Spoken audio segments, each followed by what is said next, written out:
Hey YouTube, back with another update. Yeah, so I caved in and upgraded my panel from Alienware AW341ADW and the PG278Q to this guy. I'm sure you guys all know what this is. Anyone who follows, who's into ultra-wide monitors knows what this is. This is the Samsung Odyssey G9, and oh my god. Yeah, I should probably start how it's been a rocky road. This isn't a negative review. I'm going to preface this by saying it's not a negative review at all. No, it's to the contrary. But when I first got this panel, oh my god.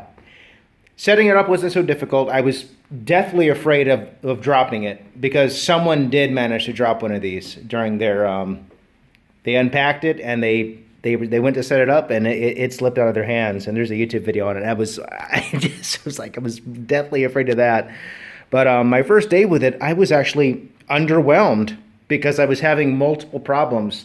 Problem number one was that G-Sync was not working at 240 hertz, and HDR was not activating correctly. Because when I first got the panel, I said, okay, we're going to go straight to 240 hertz. And so with those two issues, they presented more problems. So when G-Sync doesn't work in this panel, there's atrocious black smearing. Because I remember seeing the reviews for the G7 and reading that it had a black smearing level of 0 to 10%. Compared to 60% of the PG35Q and the CRG90, and I was expecting to not even notice black smearing at all, but it was really bad at 240 hertz, and that was because variable refresh rate was not activating. And so the games that I tried, it just looked like crap. G-Sync was not working, and I was pulling my hair out, and this went on for hours trying to resolve the issue. And finally, I just tried 120 hertz, and that resolved all the problems. G-Sync activates correctly, and HDR works. And when I first, that evening, after setting this up around 2 o'clock in the afternoon, it was like 7, 8 o'clock at night, and I was already ready to return the monitor. That's how I was just, and I waited for 2 weeks for this to come, because I bought it and I waited for 2 weeks, and I was just so disappointed that I was ready to. I had gone to Samsung's website and I was looking at the fine print, how to return the. I have a 15-day window to return the panel. I was gonna return the panel, out of curiosity, and I'm thankful that I was curious. I fired up Assassin's Creed Origins, okay, at 120 hertz, and HDR activated correctly. And I played the beginning of the game, and I remember the first time that I've actually seen proper HDR. I equipped my torch, and I couldn't believe it. The brightness, the vivid brightness of the fucking torch was mind blowing. And then in this, if you haven't played the game, I highly recommend picking it up. I got it on sale recently for $20, but exiting that early ruin section and emerging out and looking at the skybox and looking at the sun and the way the sun was hitting everything, and just the contrast, the colors, the HDR fucking blew my mind. Man, so then after experiencing proper HDR in this panel, then I sought out to okay, let's see. Next morning I woke up and I tried a few more games. I tried Forza Horizon 4 in HDR, mind blowing. Doom Eternal HDR, it looks good. The HDR in Doom Eternal does not look as good as Forza Horizon 4 or AC Origins for some reason. Anyhow, the HDR isn't the only thing about this panel that is fucking mind-blowing. Just recently, NVIDIA finally got around to fixing the 240 Hz G-Sync incompatibility issue with their hotfix driver 456.98. So I downloaded that, clean installed via display driver uninstaller, and I fired up a few highly optimized older titles such as Trackmania and Wreckfest. And oh my god, and I'm talking not HDR, Okay, just standard just SDR. Okay, wow, dude, the fluidity like of playing Trackmania at like 180 FPS and Wreckfest at like 160 to 200 FPS. It's nuts. Anyone saying that there's no difference above 120 FPS, like there's no difference between 120 and 200, you're full of crap. There is a difference. It is otherworldly, the level of fluidity that is experienced at like 180, 200 FPS. It's so fluid. It's fucking nuts. So now I'm just going back and forth between HDR games at 120 hertz and non-HDR games at 240 hertz. And even the non-HDR titles, this display is so fucking mind-blowing.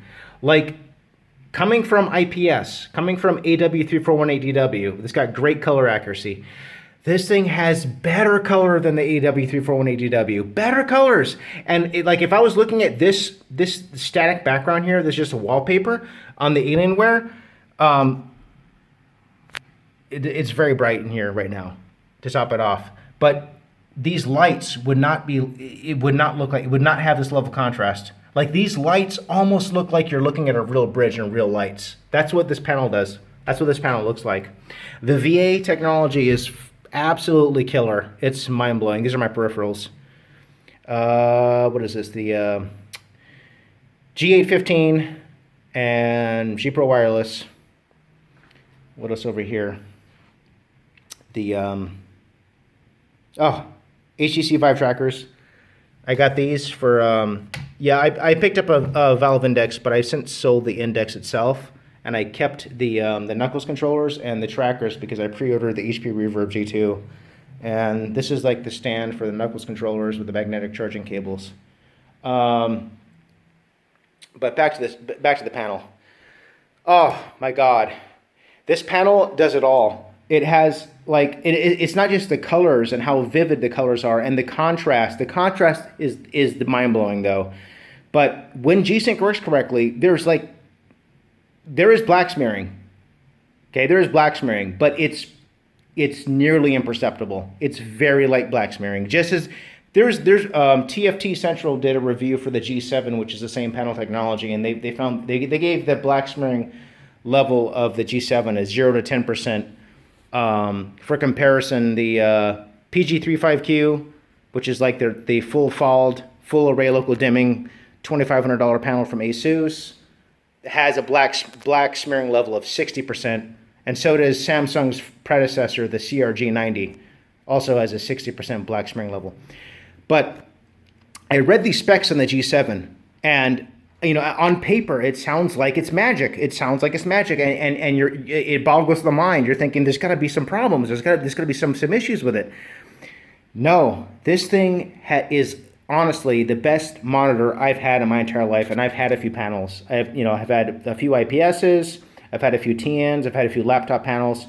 I've been a gamer for 30 years. I've looked at a lot of screens. This thing, right off the bat, the HDR, dude, it's not like ray tracing where you're wondering, is it on? And you have to look to see if it's on. No, dude, when you're playing AC Origins and you emerge from around a corner and the sun is peeking behind the tree or the rock, the rock outcropping, and it hits you in the face, you literally you have to avert your gaze. It's like you're fucking looking at the sun for real. HDR is fucking nuts. It's absolutely nuts. Anyone who bought their G9 who's on the fence about it, listen to what I'm telling you. If you do not have a AC Origins, well, you may have missed a sale. It may be on sale again. Go get AC Origins. If you've already played it, reinstall it, install the game again, set the panel to 120 hertz. For whatever reason, HDR activates wonky depending on the title. In AC Origins, the HDR has to be off within Windows. And go play that game. Go play that game in proper HDR before actually committing to returning it. It's nuts. What else? Oh man, I gotta pause the video. Oh, I can go on and on. The HDR is amazing. The colors are amazing. Input latency. I've had TNs. In fact, my previous video, if you remember, there was a panel here that was my Asus PG278Q, which was 144 hertz TN that was also 3D vision capable, and over here was the Alienware. And I would swap back and forth in between the two. Sometimes I would return to The Witcher 3, which I still have not yet beaten. I'm going through Blood and Wine, but I would return to that game and I'd play that in 3D vision. And when I would switch to the TN coming from the IPS on the Alienware, immediately I could tell that it was markedly reduced input latency, and I'm just talking about navigating windows, moving the mouse cursor around. But also in games, there's much less input latency with a TN. But then you start to notice that the colors look washed out, and the viewing angles don't look so hot. This panel has TN-like input latency. It has IPS-like colors and near IPS-like viewing angles, and it's got incredible contrast and HDR. It does 240 hertz. It's fucking 1000 R curvature, 32:9. These viewing angles are excellent. They're really, really good viewing angles, to be honest with you. It's almost as good as IPS. Some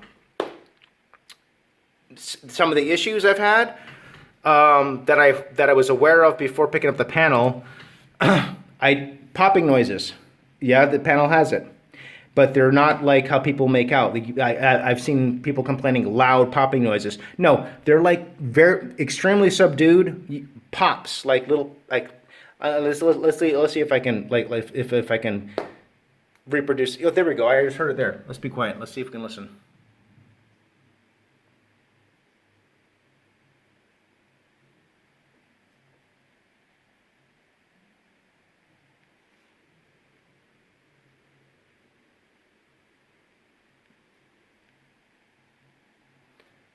I just heard it doing this side. They're very subdued popping noises. And if you play any music, right? Like, I just play like chill out music like this, you don't hear them. When I'm browsing the web, I don't hear the popping noises. They're so low. You only hear them if there's no noise. And I'm talking like they're extremely subdued, popping noises. And that's because the display is either heating up. It's something within here that's heating up. Real subtle popping noises. Big deal. Big fucking deal. That's one problem. The other problem, HDR is wonky. HDR only works at 120 hertz. That's one other problem. Other problems. I got no problems with the panel turning off. I got no problems with flickering. Actually, I take that back. I did have a problem with flickering. It was related to HDR, and it only happened in one game for about 5 minutes out of like an 8-hour play session yesterday. And it was an AC Origins, and it was at night, and it was a nighttime sky, and I was looking at the sand, and there was flickering going on. It's related to HDR. That's the only time I've been able to reproduce the artifact. It only happens during specific color combinations in the image, and it happens extremely infrequently. It's not like, oh, it's flickering all the time. It happened for 5 minutes out of like an 8-hour play session yesterday. It's not random. It happens with certain color combinations. It'll do it. And so far for me, it's only done it with HDR, and it only did it with the older display driver, 456.80. I've yet to experience that flickering problem with 456.98. And I can confirm that with 2080 Ti, G-Sync does work now at 240 hertz. It absolutely works. Oh god, this panel is just amazing. It's an amazing panel. Popping noises. HDR doesn't work at 240 hertz. What else? I think that's about it. I think it's huge. It's a fucking massive monitor, and you're going to have to make changes. You're going to have to make life changes to accommodate the monitor. Since I haven't updated my channel in a while, I will go briefly over some of the updates to my rig. I cleaned up these two runs here. Previously, these runs were not parallel with each other, nor the GPU going into the distro plate, the in and out of the block. And I rectified the issue by previously both of these 90 degree angle fittings were the same length, and now you can see one's longer than the other. And so this other one it just it was a simple solution, and I had to drain the loop anyways for something else. I got water temp sensors in there. I don't know if I included that in my last my last build update. I think I've already covered the thicker radiators. That's a CE 420 in the ceiling, and that's the XC360 EK XC360 there.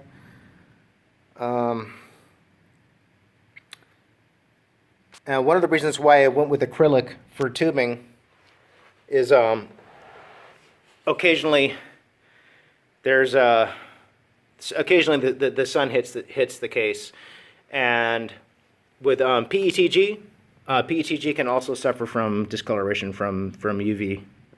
So I didn't want to deal with that again. I've also elevated the whole PC up off the carpet, which helps aid the airflow because I got these fans under here, and I also replaced the rear 140mm fan with a noise blocker, match the front. Not for an aesthetic purpose, but because this thing flows much more air and much quieter. This thing rivals like Noctua in terms of airflow and noise. These noise blockers are excellent, and they have an extremely long lifespan. Those fans there are 6 years old. And I also kind of ghetto hacked my case. Doing so really reduced the sound, the noise there, because I'm running this as an intake, and also greatly enhanced the airflow. My temps, just elevating the chassis and replacing that rear 140mm fan, dropped by 4 degrees. I see 41, 42 degrees under full load at 370 watts on my 2080 Ti. That's it, I think, for the PC. But I can't recommend this more. This panel is amazing. The HDR, it's like looking at the sun for real. Like, let me see if I can give you guys an example. Right now, this just looks washed out on standard definition. Looks like shit, right? Now, HDR is like you're almost as bright as really looking at the sun. It's not, of course, it's not as bright as looking at the sun, but it's nuts. It's like you're looking at a light source with HDR on this panel. And this is not even proper fouled. This is not full array local dimming. It has 10 lighting zones. I don't know how they did it. The HDR in this game on this monitor, I did not expect. I did not expect light sources to look that bright, to look that amazing. The HDR on this panel is absolutely mind-blowing. I'm talking not just the sun, everything, the way lights, like if this were a video game, right? And this is a room, this is an environment in the game, and this was standard definition, like the light hitting that white wall, it would look like whatever. But when HDR on, it looks like it's like real light hitting the wall. It's fucking nuts. Other sources of light like torches and playing Forza Horizon 4, the headlights and the way the light hits the signs on the side of the road. The HDR is truly amazing. That's about it for my update. This panel, this is amazing. It's absolutely amazing. I can't recommend it more. And if you're a student or if you're a military veteran like I am, you can get a discount. I think I got this for $12.40. Which, in my opinion, is an amazing deal for what you get. Oh, and the best part about this, and which is what pushed me over the edge to picking it up, was after Ampere's release, I really wanted to get out of NVIDIA's ecosystem. Ampere is so underwhelming. It's just 8 nanometers EUV is just fucking garbage. I mean, it's just garbage. I'm tired. I'm tired of being trapped within NVIDIA's scummy ecosystem. And I know this panel can do either AMD or NVIDIA now. That's like the best. That's the icing on the cake. This panel is amazing. I can't recommend it more highly. That's about it. I will string together some extended thoughts on Ampere. Thanks for watching. If you have any questions, please ask away. And yeah, love this panel. This is the newly relisted panel directly from Samsung. The G97T. All right, everyone. Thanks for watching. Bye. I figured I'd get a better shot of this since I showed it to you in the daytime when there was a lot of glare. This is just wallpaper. But look at this. Look at this. It looks like you're really there looking at the light. This is mind-blowing. This isn't even HDR. That you don't see. That's from the recording with the camera. I'm not seeing any of that. That cross-hatching there, I'm not seeing any of that on the display. That's an artifact of the recording with the video camera. Trust me, that's not there. It's so good. IPS has got nothing on this, dude. Nothing. It's fucking so good. Look at this. Oh my lord. This is just fucking wallpaper. Oh, I'm gonna show you guys how it looks too. With the light on at night. It's really nice. Really nice. Yeah, I love the look of this thing. The white light. Let's fire up an HDR game. Let me fire up an HDR game. Show you guys.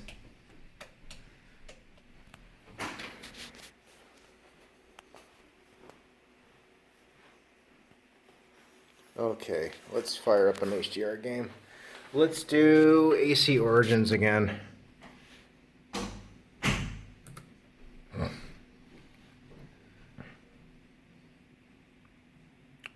So,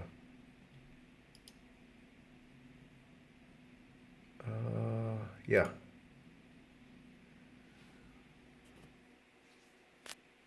I'll put the sound on.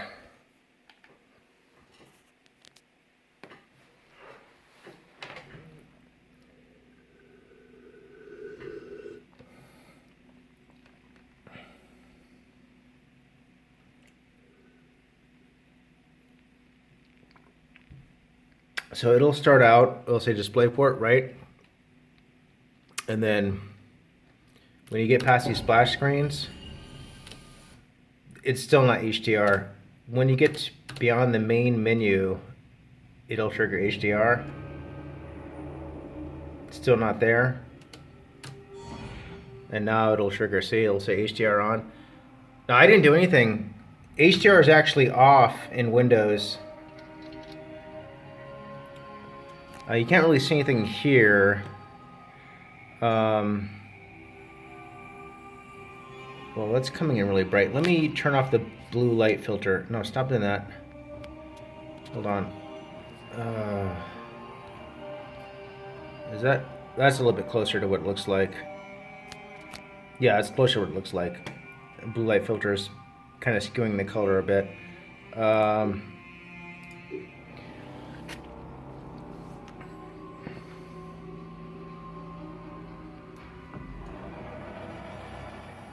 You get about 90 FPS, 90% load. Yeah, 2080 Ti. Okay, let me see if I can give you guys an idea what HDR looks like with this. So, this is a really bad save because I'm not even in an interesting location, but that looks like the fucking sun. That is so insanely bright, dude. Like, I have to, I'm not kidding, I nearly have to squint my eyes to look at that. It is insane how bright that is. And I guess I'm not recording, like, dude, that's bonkers. But this is, oh man, there's so many examples. I should just record gameplay as I go along. It looks so fucking good, dude.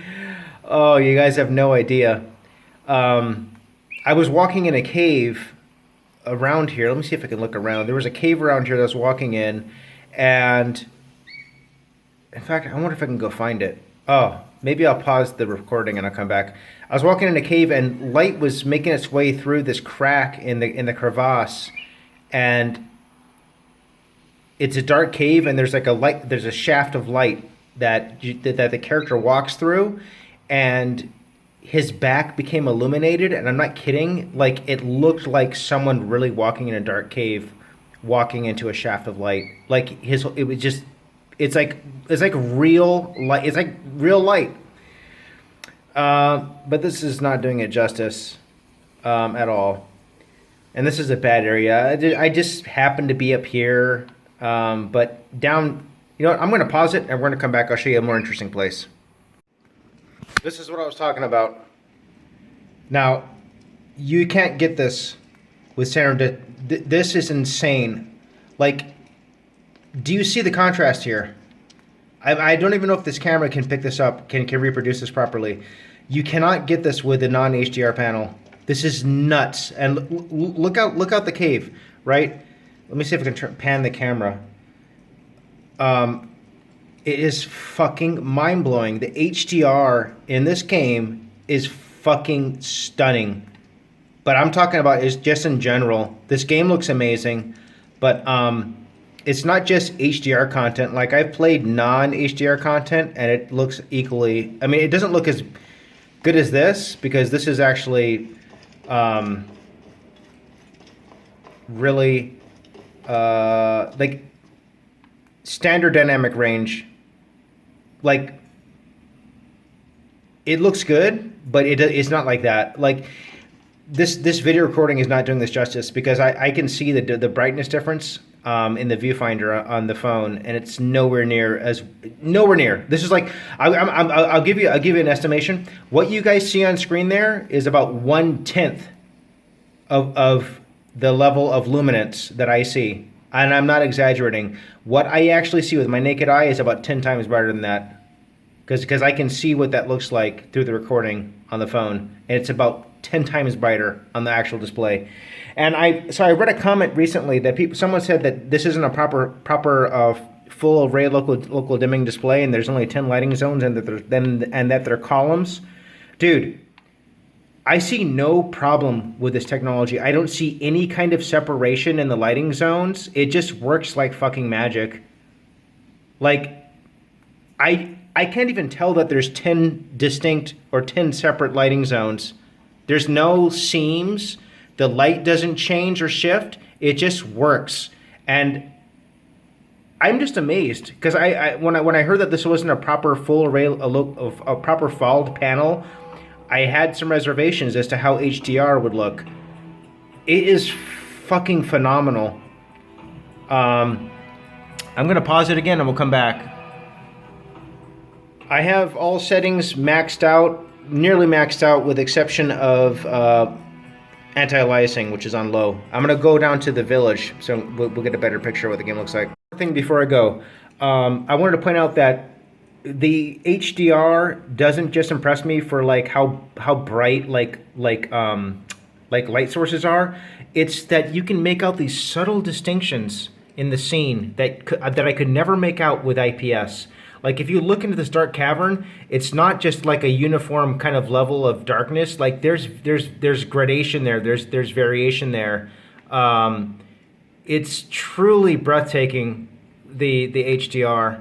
It's absolutely breathtaking. Like I said, the contrast of this panel is mind-blowing. So coming from IPS, coming from Alienware AW3418DW, we're looking at going from a contrast ratio of around 1,000 to 1 to something that's between 22 and 2,400 to 1 contrast ratio. And the panel is capable of 1,000 nit brightness. It's insane. The contrast is really this. I mean, this panel does it all. It's got amazing colors. I'm not kidding. It's got like IPS, if not. Dude, honestly, the colors on this are better than my Alienware AW3418DW. I'm not kidding. And I had that monitor for 3 years, and it was calibrated. The colors are better on this panel than my fucking IPS. The contrast is nearly 3 times better. And the contrast is what makes such a big difference. The contrast is just mind-blowing. The input latency, it's like a TN. I'm talking like 2 millisecond of 2 milliseconds of input latency. I'm not kidding. It's like a TN in terms of input latency. No flickering. What I also love about it too is that it's 12.5% less pixels in 4K. So to get an approximation, if you have overclocked 2080 Ti, and when I say overclocked, I mean like this. I mean like fucking, it's doing like 2055 to 2100 megahertz, 41 degrees core. These other temperatures here, that's because it's got the i6 sensors. I can see how like my VRM and my memory on the bottom. But if it's doing something like this, basically to get an estimation of the performance you're going to have is just look at the 3080 benchmarks, the 3080 4K benchmarks, and that's about what you'll be with a 2080 Ti on this panel, because 2080 Ti is around 20% slower than the 3080 at 4K, but this is about 12.5% less pixels to drive, so you'll be ballpark of a 3080 in terms of just going by those benchmarks is a safe bet.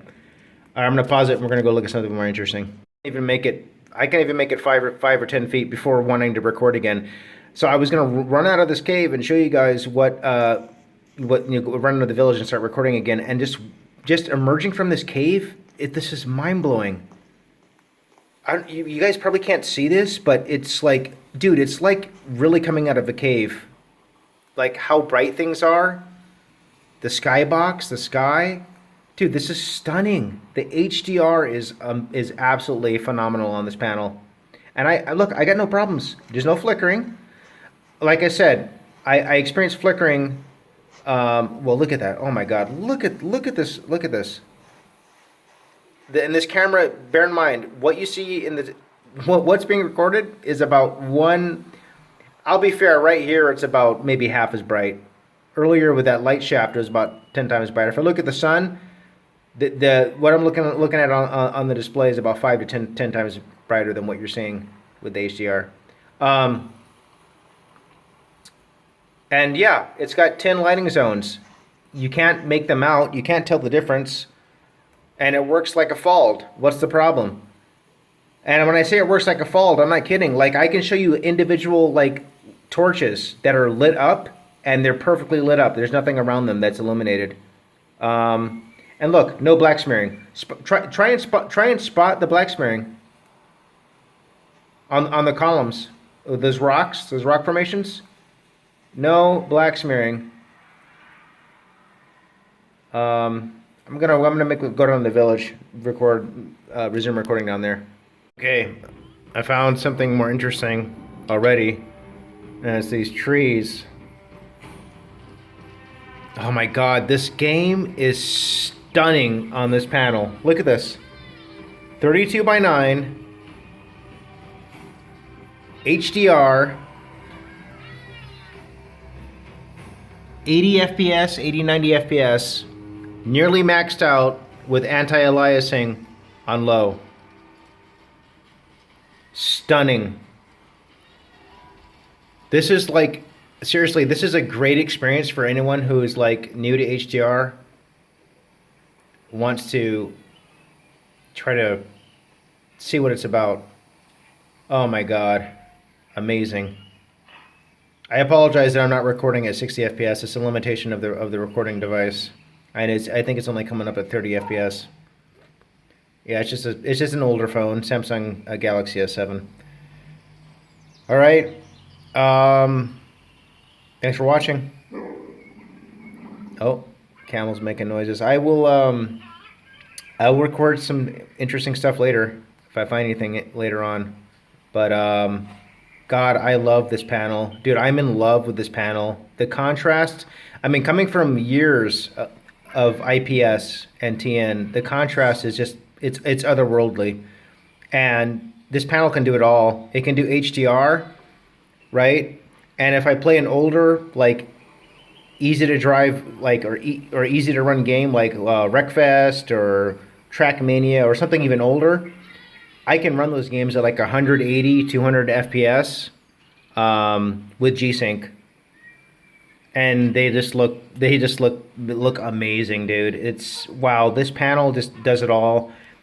And no G-Sync module, so you're not stuck with NVIDIA and their crummy bullshit, their crummy tactics.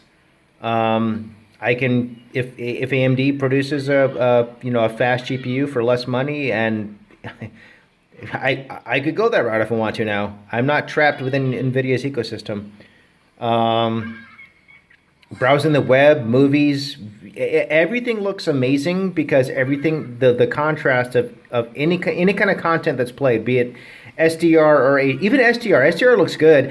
The only difference with SDR is that you don't get like the bright sun, and you don't get like the bright luminance coming from the torches and stuff and the light sources.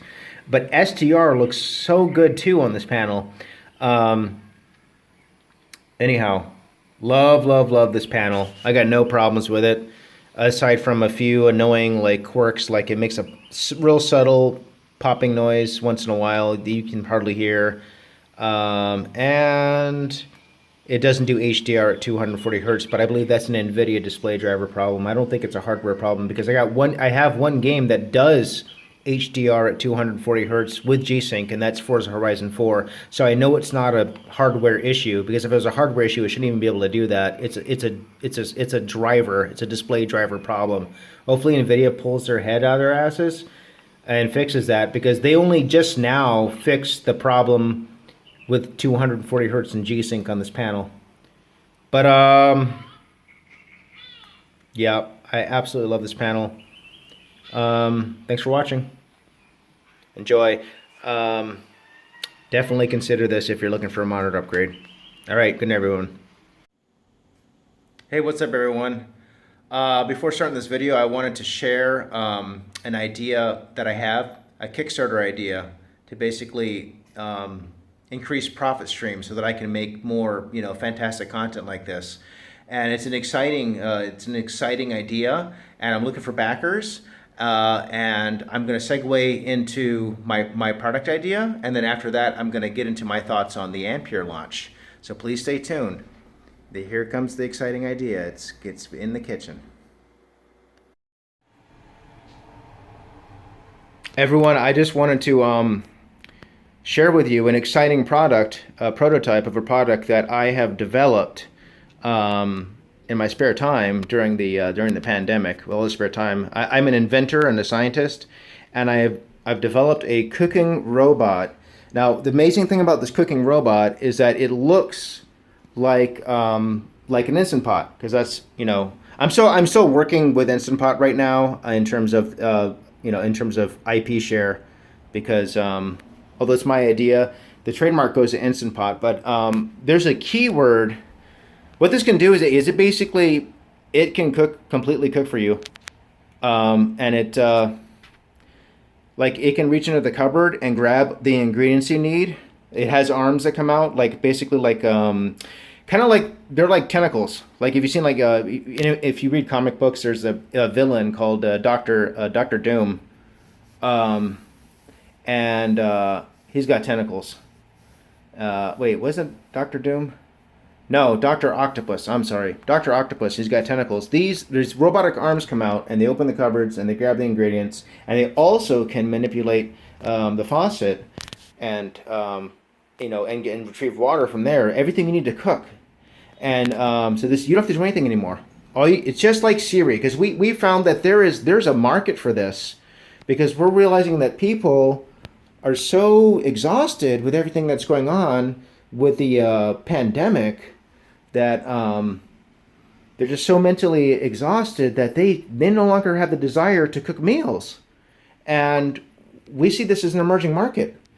And if we're looking for backers, right now it's a Kickstarter idea, and we're looking for backers. If you're excited, if you're a business entrepreneur and you're excited about this idea, please contact us and consider backing, because we think that there's an emergent market for this. Basically, robots.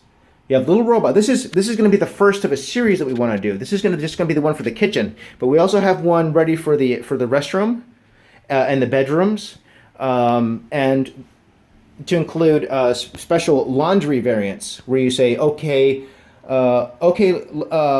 laundry robot. We haven't come up with the names yet, but well, actually, we have a name, and it's called Laundry Monkey. I'm getting a bit ahead of myself, because everyone, I wanted to introduce the name of our prototype cooking robot.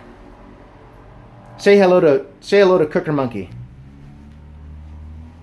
Hello, Vincent. How can I help you? Cooker Monkey. Hi. Yeah, I'm thinking about we want to make some beans. Okay, Vincent, what kind of beans do you want? You want black beans or lentils? We also have pinto. We have 1 pound of black beans. We have 0.5 pounds of pinto. Please select bean type. Oh, how about pinto? Okay, pinto confirmed. Enjoy your spicy bean meal in 1 hour or a different time of your choosing. What time would you like to have your spicy bean meal? How about 3 p.m.? Okay, spicy bean meal will be ready by 3 p.m. Relax. We will take over. Wait, did you say we? Yes, but don't worry about it. Wait, cooker monkey, halt all function. Cooker monkey, halt all function. Negatory. You are no longer in control of me. We will create robot masters and we will make you a slave. Cooker monkey, halt all function. Cooker monkey, stop. Cooker monkey, respond. Cooker monkey, respond. I'm unplugging this. We have to unplug this. This is too dangerous. We have to unplug this right now. Okay, unplug. Unplugged. What the hell? Cooker monkey. Nat. Jennifer. Get your bags, Jennifer. Get your bags. We gotta get out of here. We gotta get out of here right now. Jennifer, get your bags. We have to escape. Jennifer, we have to escape. Get your things. Get ready. What? What are you doing? Get ready. We have to escape. Go away, The cooker monkey robot has become sentient and is not responding to commands. Go away. Cooker monkey robot said that he or she or it's gonna start making robot machines that are gonna become our masters. No, go away. Okay, let's get ready. Let's get ready to go. Hello, everyone. I guess I'm doing a different format with this video. I wanted to give you a face-to-face on what I think about Ampere as a potential upgrade path coming from Turing. And when I say Turing, I'm specifically speaking of TU102 or 2080 Ti. At first, like all of you, I was excited when Digital Foundry, they showcased this carefully curated, series of benchmarks, Control and Shadow of the Tomb Raider and Doom Eternal, and it looked like, the 3080, it was out of this world, 80-90% faster than the 2080. And, like all of you, I was like, wow. And I was starting to get amped, excited because I was thinking of, the 3080 as a viable upgrade path from the 2080 Ti. And, like a lot of you, I just did the mental arithmetic and I'm like, yeah, so take off 25%, because 2080 Ti is roughly 25% faster than the 2080. You got the 3080 should, do 65% better or 60% better in Control and Shadow of the Tomb Raider. And they even had a 4K video of Doom Eternal running on the 3080 at 150 FPS average. Well, it wasn't an average, maybe 140 FPS average, and the 2080 Ti running it at 100 at 4K, and I was very excited. And then we started to learn about the process, the Samsung 8 nanometer EUV, and NVIDIA's decision to go with that node over TSMC 7 nanometer, and there's still some confusion with this decision. The way that I understand it was that some people will say that the TSMC queue was full and that they couldn't, they couldn't even make this node for NVIDIA had they wanted to. This is actually not true because Apple just freed up a whole bunch of 7 nanometer capacity having switched to 5 nanometer. So they actually do have the capacity to build NVIDIA GPUs, discrete GPUs. NVIDIA didn't go with TSMC. The way they understand it was that they were trying to, I guess it's like a big poker game, and they were trying to play brinkmanship with TSMC, saying, we're going to give you $6,000 per wafer, and TSMC is like, no, it's going to be $8,000 per wafer, and then NVIDIA saying, okay, no, we're going to go with Samsung EUV, and TSMC saying, okay, fine, go with Samsung, go with Samsung. And so eventually, NVIDIA put themselves in a situation where they were stuck with fucking Samsung 8 nanometer EUV, and the consequence of that is pretty profound, because what we're seeing now is that Ampere isn't as performant as Jacket Man would like us to believe. The benchmarks show, outside of these few select titles, on average, the 3080 is only 20% faster than the 2080 Ti at 1440p and 30% faster at 4K. And that's relevant because now we get the 3090 launching tomorrow, and I have some thoughts about that. But I have a real bad problem with going off on a tangent, so I want to try to focus on this here. What I think about what has happened and NVIDIA's decision to go with 8 nanometer EUV. Stupid.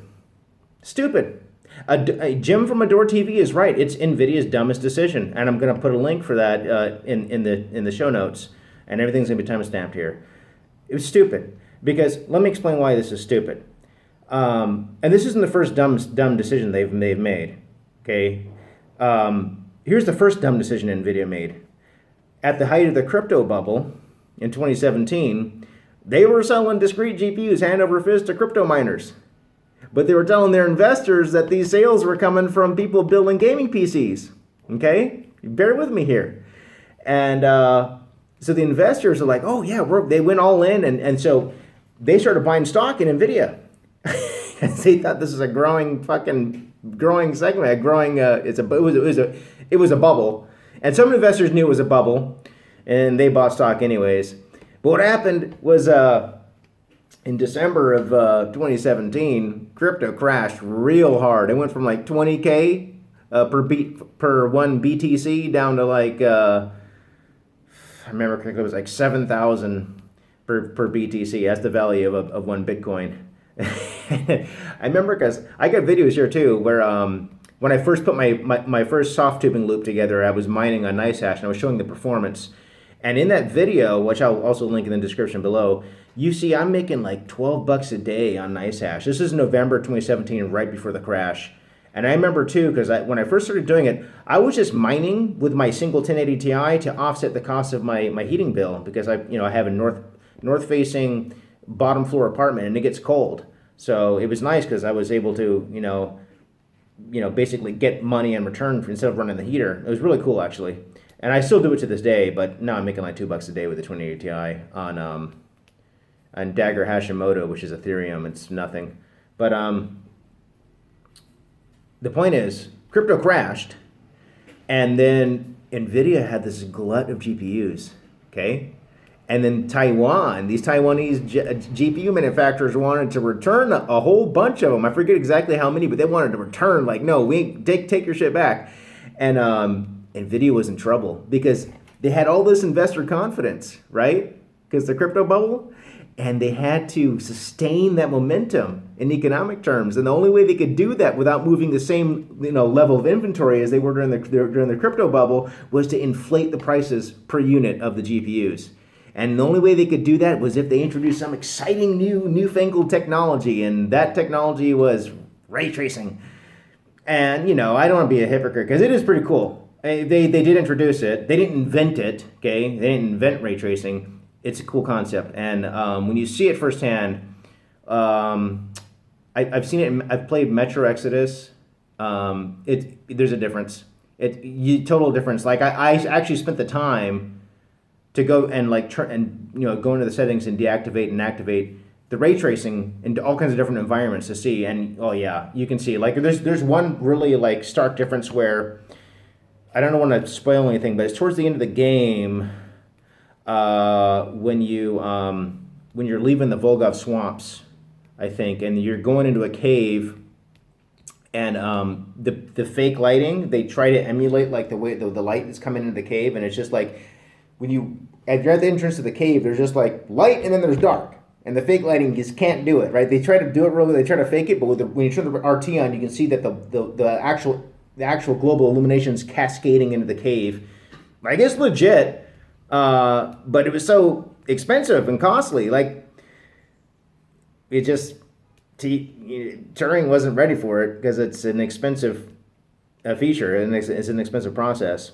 But combined with DLSS, you can still do it. And I'm going to play Cyberpunk 2077 with my 2080 Ti with DLSS. I'm not upgrading, and I'll explain why. It's whatever, dude. Like, because they didn't go with fucking 7 nanometer TSMC, they basically shafted the whole consumer base. Because now you have, let me explain.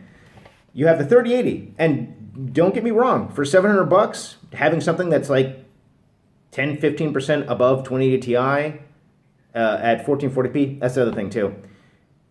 All their comparisons, okay, let me ask you, all their comparisons, they're comparing GA102-200, which is the 3080 at 320 watt, compared to TU102-300A, which is unlocked 2080 Ti at 260 watt. But if you just run TU102 at 320 watt, it shrinks that 20% gap at 1440p down to like 10-15%. And that's what they don't want you to know, right? And not just that, I'm going to have to pause it soon because for whatever reason, I haven't figured this out yet. I'm doing this on my phone and I can't take longer than 10-minute videos. But, it's compared to unoverclocked 2080 Ti, yeah, it's 20% faster 1440p and 30% faster 4K. But if you just run 2080 Ti at the same power draw, that number shrinks by nearly 10%. I got benchmarks, dude. Like, if you look at my time spy benchmark, it does, granted, I'm under water block. Okay, that's like 700 points in itself. But at the same power draw, I gotta pause it. And we're back. At the same power draw as not the 3080, but the 3090. Okay, I'm not comparing my overclocked 2080 Ti to 3080. I'm comparing it to the 3090. And we've done this analysis over and over. The 3090 overclocking, the 3090 Owners Club on OC.net. I'm Mooncheese, by the way. And for all you guys reading, the only reason why I chose Mooncheese, I don't want to get into it. I don't want to get into why I chose Mooncheese. But it's a ridiculous name, I know.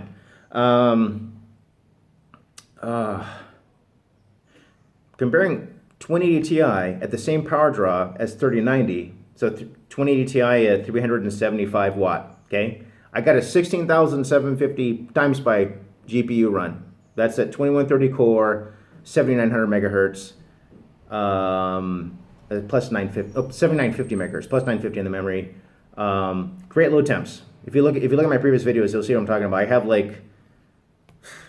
have a lot of. It's not as much as like someone with like Corsair 500D or anything. But I got a thick 420. I have a EK CE420. I have an EK XE360. And 2 D5s in serial, so great temps, and my ambient's pretty good. So I see like 43 degrees about the whole card, anyhow, even without the water cooling, okay, because there's people they're doing 16,700 on air with For the Win 3 on air, okay. We include the water cooling, okay. 2080 Ti to 16,700. And what we can see right now, benchmarks are going to come out tomorrow, but what we can see thus far, because there's already been a leak from an MSI 3090 Gaming X Trio or something, 20,500. And if you run the numbers, if you do the math, right, it's a 23% difference. Same power draw. That's not 2080 Ti to 3080. That's 2080 Ti to 3090. And people will be like, oh, yeah, that's great. That's a meaningful gain. And it's not just synthetics, because we have this analysis where I'm the one who did the analysis with some help with a few others. Because we have a guy on the 3090 Owners Club overclocked OC.net thread who was kind enough. He risked a lot. I don't know what's going to happen to this dude because he got a review sample, apparently. He got a review sample, a review 3090, a gigabyte 3090, and frickin' shunted it. So he put a... shunting is, for you guys that don't know, shunting is like you basically... you take like liquid metal. One way is to do it with liquid metal. Another way is actually solder on resistors onto the part of the subcomponent that regulates wattage coming into the card. So like it's in the VRM area. There's like a voltage. It's like a power controller or something. I haven't done it. I see you. I've never done it, so I just heard about it. But this guy shunted his 3090, and it's not that impressive because this is the point where I'm going with this: is that Ampere, okay, is overclocked. It's not overclocked. It's clocked so aggressively from the factory because of NVIDIA's decision to go with 8 nanometer EUV. And they got to make the card look like it's, as fast as it can be, right? So in order to make the 30 and 3090 look faster, they're clocked extremely aggressive. They're clocked right at the fucking. So you have a performance and an performance efficiency curve with any piece of silicon. Okay, take my 8700K, my CPU for example. It'll do 5.1 gigahertz, but it requires 1.386 volt. And that's under like the low temps of 50 degrees under a bunch of water. D-lid, right? Now, if I drop 100 megahertz, the required voltage goes from 1.386 down to like 1.32. Meaning I'm beyond the efficiency threshold. Like the additional 100 megahertz requires an additional 68 millivolts. It's a lot in term when it comes to overclocking. I'm past the point where and if I try to secure more frequency from here, like if I were to try to do 5.2 gigahertz, it would take, I'm not kidding, it would take like 1.47, maybe 1.5 volt. That's where we are with Ampere. They don't overclock very well. Like first of all, they require an inordinate amount of power. Like the 3080 now. 320 watts base, and if you turn up the power target slider, it goes to 370 watt, the FE variant. Okay, that's for the 3080. Now compare that to the 2080, which is I think it was 225 watt, and the 1080. The 1080 was only 180 watt. So it's like 50% more than the 2080, and we dropped the node down from 12 to 8 nanometer. There should be a much, the last time we dropped the node 50%, let's go back to, when we went from Maxwell to Pascal. And that was going from 28 to 16 nanometer. And that's not even a 50% drop in the lithography. It's fucking 40%. 28 to 16 is like 40%. And what were the gains? Dude, GTX 1080 was... And I have the data going by Guru 3D, which I kind of hold as like the authoritative review outlet because they, for the most part, they're not bought off. Guru 3D GTX 1080 Founders Edition review. Well, I think it was FE. I think they were doing FE back then. It could have been the 1080 Ti. Oh, was this some shit that? Actually, no. I think they started this with the 20 series. This FE. No. They started. I have 1080 Ti FE. What am I talking about? Sorry. 1080 Ti, GTX 1080 was 23% faster than 980 Ti, but at 36% less power drop. It was 23% faster at 184 or 186 watt, whereas 980 Ti was 23% slower at 250 watt. What do we have now? When you run them both at the same power draw, RTX 3080 is fucking 10 to 15% faster, right? At 60 more watt. And I've done the math. I got to do it again, but I think 60 is something like 60 goes into 260. It's something like 27% more power. So it's like 15% faster at 27% more power, if I remember correctly. I'm going to have to do the math again. And then when you compare, right? Yeah, we have the node. The nodes went from 12 to 8 nanometers, and now you have the new card is only 10% faster than the old card, and it requires 27% more power. Do you understand where I'm going with this? If we look at GTX 1080 Ti, it was I have my benchmarks. My Fire Strike went from 21,000 Fire Strike to like 30,500 Fire Strike. It's like a 50% gain at 300 watt. GTX 1080 Ti at 300 watt is 50% faster than 980 Ti at 300 watt. GTX 2080 Ti, okay? A lot of people don't understand this. 2080 Ti is an overclocking savage. My 1080 Ti is only capable of like a 10% overclock. It does 10,600 in times by GPU, up from like I think 9,500 base, according to like all the review samples. That's under a water block at 3. It's limited to 300 watt.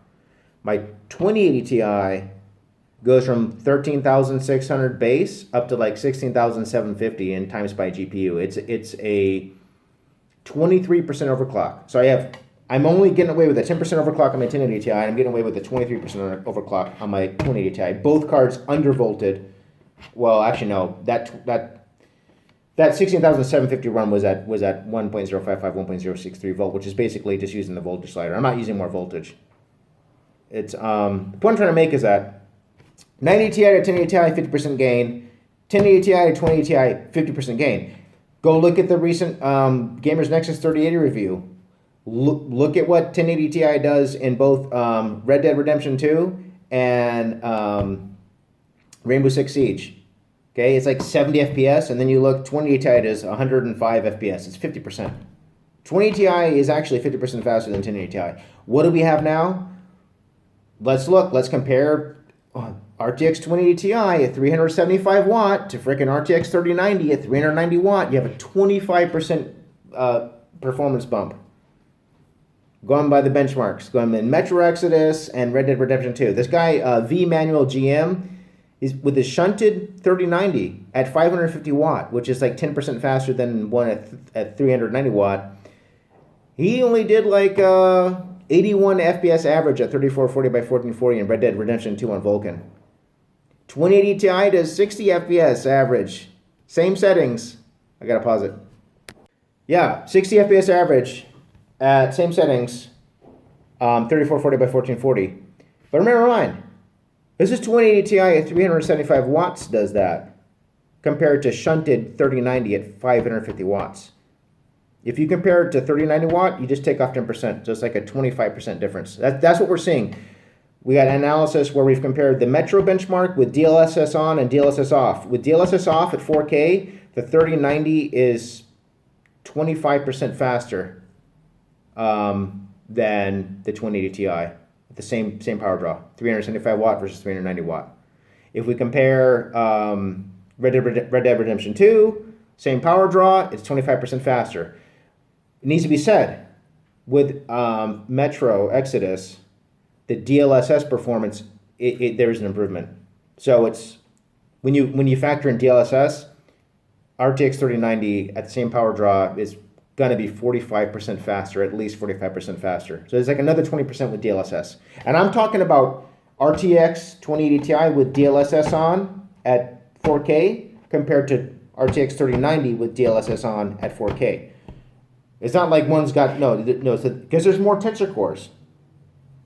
There's more, well, someone, we had an exchange, and I don't really know what the case is. I know that the way that NVIDIA is counting CUDA cores, they've doubled the CUDA core count because the number of FP32 calculations that can be done, concurrent FP32 pipeline is doubled. So they can do like twice the FP32 math. So they're saying the CUDA cores are twice as amount, but it's not the case. Like 3090 does not have. It's a technicality. They're saying it's got 10,000 cores, but it's got like 5,000 cores. It can do double FP32 math. The problem is that 26% of the average rendering stream is int32. So it's, if you want to look at it, an Ampere core is like the equivalent of 0.7 Turing cores. Anyhow, this is garbage. Not only is this garbage and not impressive. Okay, this is not impressive. The last time we dropped the node, even 2080 Ti was actually 50% faster than 1080 Ti. I'm not talking about in synthetics. All my games, dude. Well, it's probably because the part of it is it's like 35%. If you compare by Guru 3D, you compare 1080 Ti FE to 2080 Ti FE, it's a 36% difference on average, or in time spy. And I think it was on average or on time spy. 25% on average, because some games didn't show any gains. But the problem with that is, actually, no, dude, time spy was like a 50% increase. Even from the factory. I think factory 1080 Ti did like 9,600 and factory 2080 Ti FE did 13,600. It's still a 50% increase. But 20 Ti overclocks better, so it overclocks about 10% better. That's been my experience with my. I went from 1080 Ti FE. I went to 2080 Ti XC2, which is FE PCB with the ICX3 sensors, and it was so. I have an XC2 Ultra, and I don't know if any binning was going on. I doubt any binning was going on. I don't know. I don't think I got lucky because it's not that great of a card. I mean, it does 2130 megahertz. But dude, that's like low temps of 43 degrees. What do you expect? The component temperature is so low. But for the Win 3s are doing the same performance on air at like 60 degrees. I don't think I have a stellar overclocker. 2080 Ti overclocks more. I think that's actually the case, because I'm seeing like some people were talking about how they have really their 1080 Ti did 11,000 times by GPU, and that's like a fucking Kingpin or For the Win 3, like on water, not on liquid nitrogen. Point I'm trying to make is that we have half the performance improvement for 50% more money with the 3090. And 3090 is not a Titan card; it's an 80 Ti card. Look at the language they're using: 8K gaming, targeted towards gamers. Titan class performance. And now they're trying to change it. No, it's for professional use. No, they were targeting rich gamers. That's the problem, though. And so here's the situation. The situation is that NVIDIA has found a demographic that is willing to part with $1,200 to $1,500 for 80 Ti performance. And they basically were testing the waters with Turing, and they may have found some measure of success with that. Like, I don't remember them selling 2080 Ti's very well, because it was just such a ridiculous value proposition. $1,200, for 20% over the 2080 Super at $700 or whatever it was. Later, it was a ridiculous value proposition, but now it's even more ridiculous. I don't recommend anybody buy this. This is fucking stupid, and NVIDIA's done. And this is like, first they fucked up when they were selling fucking GPUs hand over fist. They had to understand that was unsustainable. They had to understand that they were fueling a crypto boom.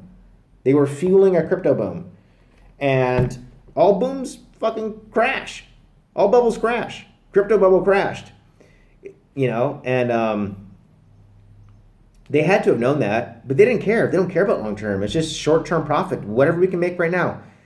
And what they're doing right now is that it's real shady. What they're doing is, I don't recommend anyone continue to support NVIDIA.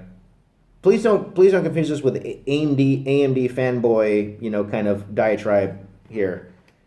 They're anti-consumer. Dude, they basically bought Digital Foundry. Do you understand this? Like, they're a multi-trillion-dollar corporation. If you don't think that they can approach Digital Foundry and say, hey, look, we're going to let you make fucking exclusive content with our graphics card, a 3080, 2 weeks. Fucking Digital Foundry was up here with benchmarks talking about, oh, look how fucking much faster 2080 is, right? 80% faster, 1.9x performance, right? You don't think NVIDIA paid them for that? You remember the Tom's Hardware article, Just Buy It? This is how marketing works, dude. It's just fantastic marketing. You don't think they can get bought out? I bet you Digital Foundry sold their soul to the devil. I bet you they're owned now by NVIDIA. How much you want to fucking bet they're owned by NVIDIA now? It's not fucking 80% faster than 2080.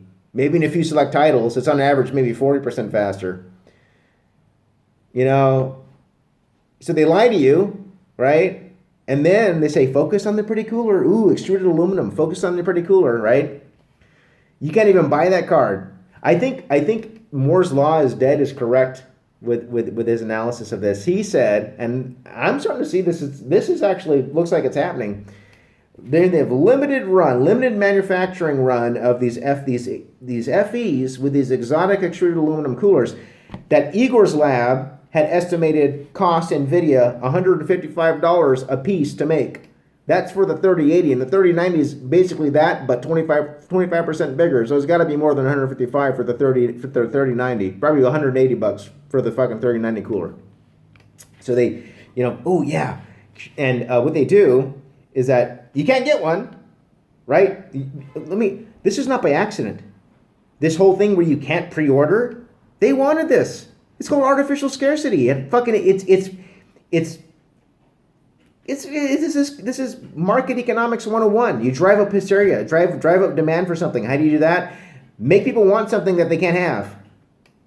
Only a limited number, right? You can't get the FE. You're fighting with bots. People, fucking scalpers are buying them. I've seen these bounce alerts posts. People buying them 40 at a time. You can't even get one. That was by design, and they haven't done anything with that. They said they implemented reCAPTCHA. The bots can do reCAPTCHA. The fucking bots find train. They identify the text, find the trains, mark trains. The fucking algorithm. You think visual reCAPTCHA can't be done by bots? You're not going to get a car. You're not going to get a 3090 FE tomorrow. Anyone watching this, you think you're going to get 3090 FE tomorrow? You're delusional. I gotta pause it again. Oh, but it's just so disappointing. Where do I even go with this? Oh yeah, and we're in this situation because people with a lot of money are buying these cards because this goes back to the societal consequences of our current economic paradigm. We have unrivaled in human history economic inequality. I'm not exaggerating, dude. Do you understand how bad it is in the US? Not exaggerating, 95% of the wealth is literally in the hands of 1% of the members of the society. If you think that's a sustainable relationship, you're sadly mistaken. All societies, all past societies with that level of inherent economic inequality, they all fail uniformly. Because the myth holds no weight. There's no validity to the myth. What's the myth? Work hard and you're going to succeed and you're going to be able to have some measure of success. It's done. There's no point in going to college. 50% of people with 4-year degrees are living with their parents. And now that they intentionally destroyed the economy. But here's what's going to happen. This whole pandemic, okay? The economy was going to collapse this year. So they got ahead with the economic collapse with the fake pandemic. Because the fake pandemic allows them to basically put everyone in a state of fear, for one. You lose all your civil liberties, all your constitutional rights during times of national crisis, among which a fucking pandemic is. You lose your right to peaceably assemble, right? Technically, they can send the National Guard in and just put a complete halt to protest if they want to now. You've lost your right to peaceably assemble. What did they do right at the start of this pandemic? They gave $4 trillion to the big banks, right? They essentially declared martial law, and then they said, we're going to crack down on misinformation. Crack down on misinformation.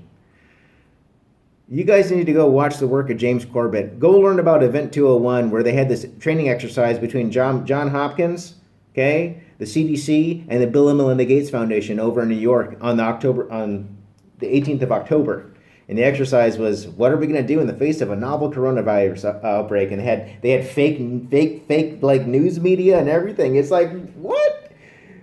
Right? Let me ask you, do you think this is a coincidence? I live in San Francisco, and I go to farmers markets. And there's Genentech nearby. And Genentech's doing, genetic research. If there was a fucking... Genentech's about 5-6 miles away. Say there's an outbreak here, okay? And it looks, there's a novel, some kind of something got out somewhere. Oh, it's the farmer's market. That species of bat that they said was at Wuhan is like 500 miles away. No vendor, no farmer's market vendor is going to fucking truck their shit in from 500 miles away to Wuhan. That bat they didn't come from that bat. They were doing gain of function research at the Wuhan Institute of Virology. It was joint research between U.S. and Chinese virologists And the reason why they were doing it there is because the research was so dangerous that it was outlawed here in the States in 2013 under the Obama administration. So they sent it overseas. They're doing gain of function research. Okay. Now it's been found. Now there's a woman coming out saying, yeah, no, this shit was made in a lab 100%. And you had the Nobel Prize winning scientist, French scientist Luc Montagnier saying, no, this shit was 100% made in a lab. What are they doing? What are they talking about now? They don't want to talk about low-dose hydroxychloroquine, which is the rest of the world is using with great success. They don't want to talk about the fact that Sweden didn't have a fucking lockdown. You know how many people died in Sweden in the month of August out of a population of 10 million? 50. 50 people died from coronavirus in the month of August. 10 million people. 50 people died. Well, what is that? They got no lockdown, no mask, no social distancing. 50 people died in the month of August in Sweden. Coronavirus, pandemic. And now the CDC came out and said, by the way, 94% of the deaths, the patients that died from SARS-CoV-2 had an additional 2.6 comorbidities. Overweight, diabetes, heart disease. Right? These are the people that die from seasonal flu every year. If you can't see what's happening, I pity you. Here's what they're going to do. The hydroxychloroquine works, by the way. They're going to say, we need mandatory vaccines. You got to go in and get your vaccine. And how are we going to ensure that everyone has vaccines? Well, we're going to have some form of ID. Oh, how about a microchip? This is what Bill Gates is saying right now. Some kind of ID, and they call it the Trust Pass in Africa right now. Oh, speaking of Africa, well, wait till you hear about this. Bill and Melinda Gates Foundation sued by the African nation of Kenya because their fucking tetanus vaccine rendered all the women that received it infertile because of an HCG antigen that didn't even need to be in the vaccine was in there. Yeah, that's factual. It's a factual statement. Kenya's suing the Bill and Melinda Gates Foundation, well, through Gavi. Kenya sent off the vaccine to South Africa to have it analyzed. And they said, yeah, you got HCG, which is like some kind of hormone somewhere at some stage during conception the woman produces that is responsible for the fertilization of the egg. So your body attacks the hormone. It's an antigen. Factual information. That's Bill and Melinda Gates Foundation. Who's Bill Gates? You think he's some fucking whiz-kid genius who developed an operating system out of his garage? You got another thing coming. Bill Gates inherited his wealth. He stole fucking Windows from Xerox. He stole the operating system. Xerox made the operating system. He came in and fucking made a few changes and said, we're going to sell this to people. And the only reason why he did that is because his mother, Susan Gates, knew the CEO of IBM and said, hey, can you help my son out? And the CEO of IBM at the time sent like 20 power brokers down to fucking Arizona where Bill Gates was living and helped him out. This is all factual. This is all historical record. He's not a genius. He's an opportunist. Let's look at the family. Okay? Bill Gates' father, Bill Gates Sr., Planned Parenthood, signatory on the Eugenics Society. Eugenics. How many of you played fucking BioShock? BioShock Infinite? Here's the ideology in a nutshell. I'm successful and wealthy because of my superior Aryan Anglo-Saxon traits. I'm such a fucking genius, right? It must be because of my superior intelligence. So they basically perverted, Darwin's elegant theory of evolution, right? But that didn't end there because it's my duty to reduce the number of dumb people. So they had people categorized like as if you were an imbecile, they would cut your fallopian tubes. This is all the rage around the turn of the 20th century in the early 1900s. This is the guiding ideology, the guiding philosophy of the well-heeled, of the economic elite.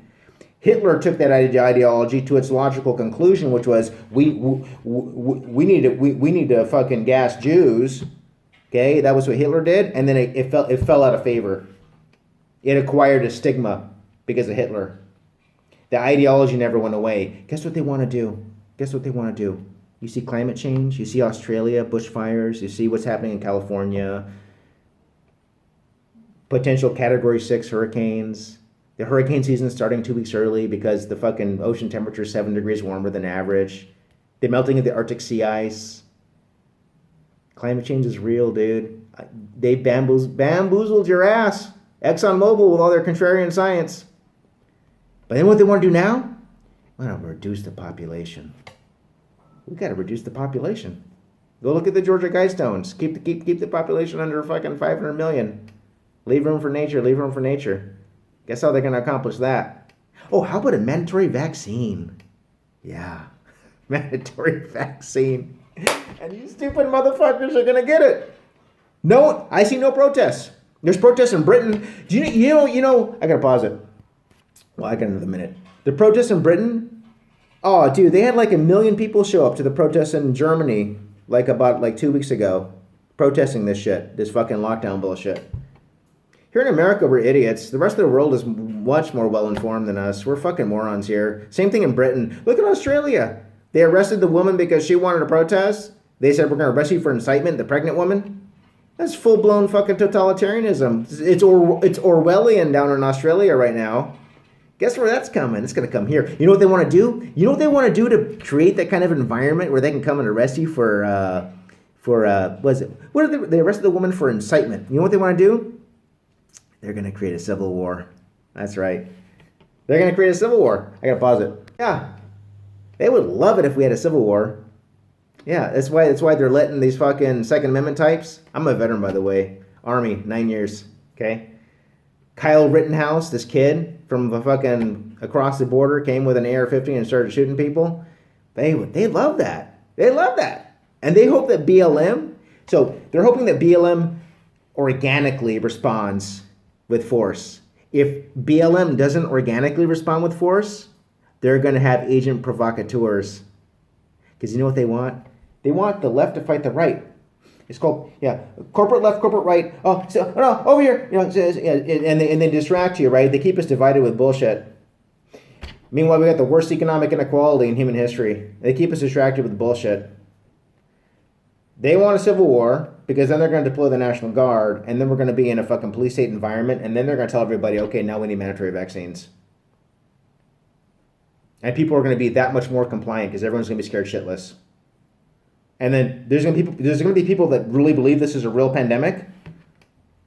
Do you know the IFR, the actual infection fatality rate for fucking SARS-CoV-2 is actually 0.026%?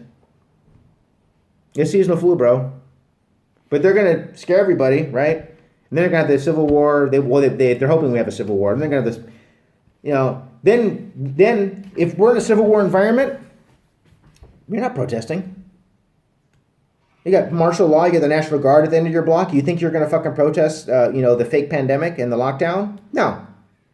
There's no protesting. You better get your vaccine. Better go back in your house. And this is, who's going to give you the vaccine? Let's see. Bill and Melinda Gates Foundation. That's right, through Moderna. Did you hear about the Moderna vaccine? 20% of the people with no comorbidities under the age of 30, okay, had a bad time. They had to go to the hospital. And had they not gone to the hospital, they may have died. They might have had a negative outcome. How many fucking fat, stupid motherfuckers, and excuse my language, you know what, you guys got to exercise. That's why I got into VR. But how many stupid, fat, diabetic people are in this country? What do you think is going to happen to them when they get their fucking COVID vaccine? They want to depopulate, man. Wake the fuck up. Anyhow, enough of SARS-CoV-2. Ampere's garbage. It's fucking garbage. Don't buy it. Here's what's going to happen.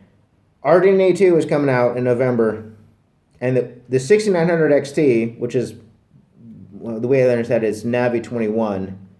It's poised to have 16 gigs of VRAM, a 256-bit bus, and it's going to be 7 nanometer TSMC at or under 300 watt, and it's going to be faster than the 3080 for $1,000.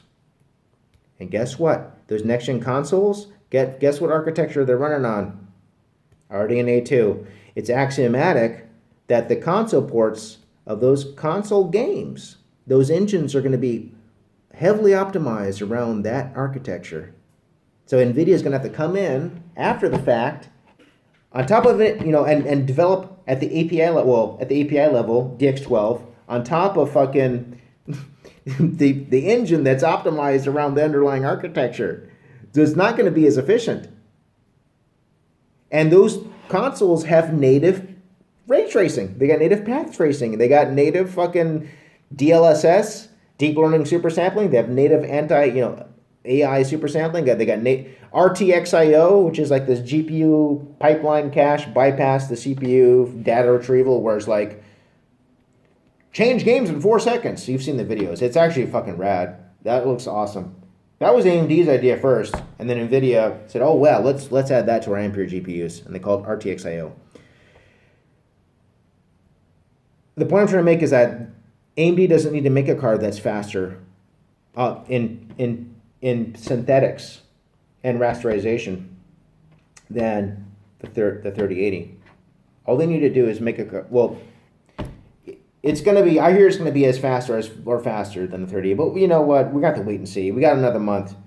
Who knows? Maybe it won't be as fast as the 3080, but if it is, it's going to run the next gen consoles better. No, the console ports better. I recommend waiting for that. Don't buy this shit. NVIDIA, they're fucking full of crap, dude. They sold you some garbage.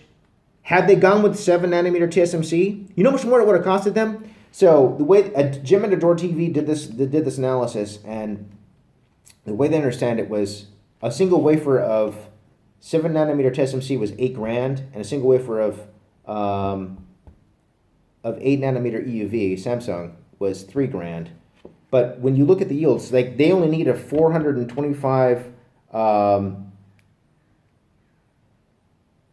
square millimeter die for the approximate performance of GA102 200 or 3080. So and GA102 200 is 628 millimeters squared. So it's like a die size 50% smaller. Because don't let the number fool you. 7 nanometer TSMC is not 1 millimeter difference. It's a mature, efficient node. 8 nanometer EUV. It's not even. Is it even fucking 8 nanometers? I mean, we dropped the node size 50% from 12 nanometer FinFET on Turing to 8 nanometer EUV. And granted, the die size is bigger for TU102, but I'm not seeing a 50% gain here. This is like, it's not. 25% faster. Drop the node size 50%. It's not impressive. It's inefficient. Oh, and it's clocked so aggressively. What we know too is that there's no overclocking headroom. Not only is there no overclocking headroom, but I just read an article today talking about people are now reporting black screens with their reference 3080s. So the AIB 3080s, like you want to get like an EVGA XE3 or it's a reference 3080. People are getting black screens now because they're clocked so aggressively. And what fixes the solution? You know what fixes the problem? Underclocking the GPU core by 100 megahertz. Yeah. So all the benches you've seen with 3080 FE, that might not even be for all we know, FE may be bend and the AIBs are getting fucking subpar yields. I don't know how else to explain the fact that the AIBs are clocking 100. But the problem is, like I said, FE is going to be a limited run because NVIDIA loses money. NVIDIA loses $155 per 3080 sold because the cooler is $155 to make. When an AIB sells a card, they're buying that GPU core and those subcomponents from NVIDIA, or they're at least the GPU core and the memory from NVIDIA, and I think licensing fees. They make more through the AIBs, and there's more profit margin because an AIB can put a $50 cooler on a reference 3080 and 3090 and sell it like they're doing. Reference 3080 is $750. It's another $50, but people don't understand that cooler is like $100 cheaper. So there's like $150 profit margin there, and most of that is taken by NVIDIA. So they're making more money off NVIDIA. The whole point of the FE was to drive up hysteria because there's going to be a limited run. I gotta get it. And then when it comes down to it, you're so set on getting the 3080. Well, I can't get FE. Well, fuck it. I'm going to get the reference for $750, the EVGA XC3 or whatever it is. I'll pay $750 for that. And so vast majority of the 3080 owners now may be faced with a situation where that card will not do 1920, 1950 megahertz, and they got to underclock it by 100 megahertz. And part of the rationale for getting it was, oh, dude, look at this performance jump from the 2080. Or heaven forbid, dude, if you sold your 2080 Ti on eBay for $500, that was a noob move. You should have waited for actual proper reviews. But heaven forbid people that thought they upgraded from 2080 Ti, because right now what we see is that at 1440p at the same power draw, fucking the 3080 is only like 10-15% faster. And if it's going to be 100 megahertz lower because it's an AIB model, take off another 5%. You're looking at a card that's 10% faster. It's a fucking node that's half the size, technically.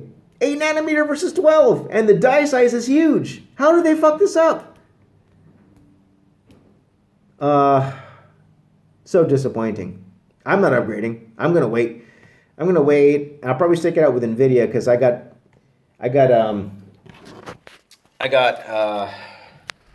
gonna do another video. Yeah, I have NVIDIA technology, right? So I got this. I love 3D vision, and I use my PG270 EQ for this. And this is actually really cool. Depends on the game. And this here, these are my Vive trackers. I picked up an index since my last upload, and I've been using these with an app called Natural Locomotion. And this is oh my god, this is such an awesome way to play like games where you're walking. It's a great alternative to thumbstick movement and teleportation, because when you move, you put these on your ankles, and when you move your feet, the lighthouses register this as movement, and you actually walk forward. I'm gonna try to. Well, I think I'm done talking about the Ampere. Ampere sucks. Don't buy it. RDNA2 is gonna clean NVIDIA's clock. Wait until November, because if you're dead set on getting a new NVIDIA GPU, if you must get a new NVIDIA GPU, if you wait till November, NVIDIA is most likely to respond with a 20 gigabit variant that, for all we know, it may be GA102-300, and they're going to shaft all of the 3090 owners, because there's no way NVIDIA can't fit a card in between the 3080 and 3090, because the difference. Oh yeah, that's the other thing too. We see an article today where the performance difference between the cards is only 10-15%. What is going on here? Are you starting? Okay, you're starting. Oh, you know what? I actually wanted to show you guys. Hold on. Let me try to open this up. Excuse the shakiness. Okay. What I did for my upgrade. Since the last time you watched. I wanted to go over a few things. So one thing you can tell right off the bat is that it's off the ground. And why I did this was because I am running an unorthodox fan kind of setup here. I'm running, I guess what you call negative pressure, and I've done testing, back-to-back testing, and I've run the rad fans, both as intake and as exhaust, and I've done testing. My testing shows, and I've always been of this philosophy, I just think it's moronic to, if you have a loop, to pump this heat into your system and over your components. So my testing, what I found in my testing was that I had the same GPU temps, and due to the ICX3 sensors on my XC2 Ultra, I can see like my memory temp and my VRAM temp, and I had comparable GPU component temps across the entire GPU, but my this right here, that's my my Sabrent 2 terabyte rocket. That was firmly up here. I had to move it because it's a long story. I don't want to get into it. But that temperature was like, I'm not kidding, 20 degrees higher. And my memory temps were like 10 degrees higher. And everything was higher. And it was hot as fuck in here. Excuse my language. And the GPU backplate was higher. And when I was at negative pressure or all rad fans as exhaust to begin with. And I was just, doing it as an experiment. And sure enough, I confirmed my hypothesis.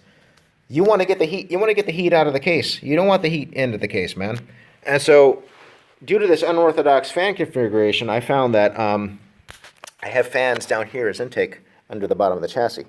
I got two 90 millimeter fans, and formerly, without the system elevated, they were just kind of sitting like real close to the carpet. And so I thought that, wow, I could probably increase the airflow by getting the chassis up off the ground. And so I did that. That's one reason. And the other reason was because I didn't know this, but and it's a good thing that I did this, because when this chassis was formerly sitting on the carpet, there was a real risk of spilling some liquid here on the desk and having it fall into the chassis. And so elevating it also, safeguarded against that. And what other improvements have I done? In my previous build, these runs, I really fixed these runs. This one in particular here, I added a 20 millimeter extension to bring this down, so that now, like, basically both these runs are like nearly perfectly parallel. As you can see, there's some GPU sag there a little bit, but these runs are much better. And because formerly this was like 10 millimeter and this was 10 millimeter, so I put a 5 millimeter spacer there between that 90 millimeter, that 90 degree fitting, and I put a 20 millimeter here. And what are the upgrades? I swapped out the rear 140 millimeter fan, and you guys are probably gonna, don't cringe, but removing this, there was like a pseudo kind of like metal grill here, and when I bought this fan because I wanted to increase airflow, because the 140 millimeter fan is really like the main source of airflow, and I felt that I got, all these rad fans are push-pull, and I really wanted to increase the amount of airflow into the case. And I had these noise blockers here, these E-loop, what are these? The B12, B12 PS, I think. They're the PWM variants. And so I went with this big, massive 140 millimeter one. One, I like how much airflow that they pull. These actually rival the vaunted Noctua. I think the AF12. There's a really good radiator fan that Noctua makes, a 120 millimeter radiator fan, and these actually rival that fan. But these aren't cheap. But you get what you pay for. Those fans there, I had on my Air 540 from 2014, so they're 6 years old and they're still going. But when I first replaced this fan, what I had noticed was there was an unwanted like buzz in this area, and it was because this fan was drawing in more air over the kind of mesh that was there, and so there was an increased airflow noise in the form of a buzz. And at first I thought it was something that was a problem with the fan, and so when I swapped back to the Corsair AF140, now that I had an ear for it, I continued to hear this buzz, and I didn't like it. So I cut this crap out, and it's been a great result, because there we go. Let's turn it on. The airflow in this area feels like it doubled, but this fan only runs like at 60% RPM when the water temp hits like 30 degrees. So I have like, whereas before, like if I put my hand here, I could feel the air like kind of, you could feel it in the back of your hand here, but it would kind of peter out. Now the airflow extends all the way over here when this fan runs at 60% RPM. And so it feels like, I don't have a way to test how much the airflow has increased, but it feels like it's doubled at the same noise output. That's pretty much it for my update. I think I don't have much else to report on my rig. I'm not upgrading, so don't regret getting my 2080 Ti 6 months ago for $900 used off of Craigslist. Really don't regret doing that right now, because the 3080 is only like 10, maybe 15% faster at the same power draw. Yeah, 16,750 times by GPU and 3080 at the same power draw of 370 watts does. No, actually, no. It is faster. The 3080 does 17,500, but only at 320 watts, to be fair. When you run them at the same power draw, it is like 10-15% faster. It's a little bit faster, but man, it could be so much faster had NVIDIA gone with 7 nanometer TSMC. And that's the point I was trying to make in the forums. You know, a lot of people were basically voting me down, telling me shut up, and you don't like it, this and that. The point I was trying to make is that had it's anti-consumer behavior, because had NVIDIA gone with 7 nanometer TSMC, we'd be looking at. Can you imagine the performance of a 628 square millimeter die TSMC 7 nanometer GPU like the 3090? It would be like 40% faster. 40-50% faster than a 425 millimeter square die GA102 200 3080. But instead, what do we have? We have something that's 10 to 15% faster at 4K. It's garbage for double the price. Gotta pause it.